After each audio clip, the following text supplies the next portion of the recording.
you got the book for the love of the show too. We had you on talking about the first one. Mhm. What made you decide to write a sequel? So when I was finishing up the first book, there were a couple stories that I wanted to get in that book, and I just didn't have time. The first chapter of the new book is about the wrestling club, and if you're not familiar with them, it's Victor Perry's a teacher in Brooklyn, New York, and he started a club for his seventh grade students where they literally get together and study professional wrestling. It is one of the coolest things ever. And so I had to tell that story, being a teacher myself, and always thinking about how it would be so cool to have something like that and be able to do that, and just the story behind it and what it's doing for those kids of who live in inner city Brooklyn. It's something very cool to watch and hear about. Yeah, I definitely remember a few years ago on Instagram, I believe, I saw a video of Big E Yeah. going to one of the club meetings, and to see the reaction from the kids getting excited to meet their hero. Hmm. That's like it provides you with this feeling of joy that, Yes. you can't really find anywhere else. Yeah. Because there's how many times can you say you met somebody that you looked up to? Right. I also saw Mercedes Monet Yeah. show up there as well. So it really, Yeah. It was really cool because as I was getting ready to wrap the book, there was a story on the group on ESPN, and they actually had Seamus and somebody else was with them. Oh, Drew McIntyre went and visited with the kids and spent a day with them. So I was like, oh, it's kind of mowing my lawn there, but it was still very cool to see. And having worked with Drew in the past, interviewing him and stuff, I just know what a great guy he is and how cool that would have been for those kids to hang out with him.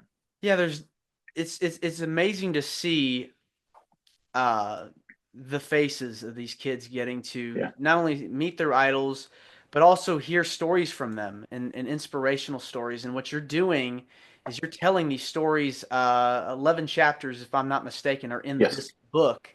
Um, what have been some of your favorite highlights while writing the sequel to the original? That's a great question. I really, the honest to God's truth is every chapter means something to me.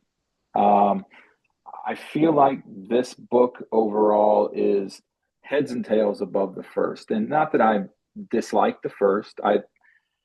I spent a lot of time on this one though, really getting to know each individual that I talked to, and spending a lot of time on perfecting their stories and making sure that they were true to what they were trying to convey to me.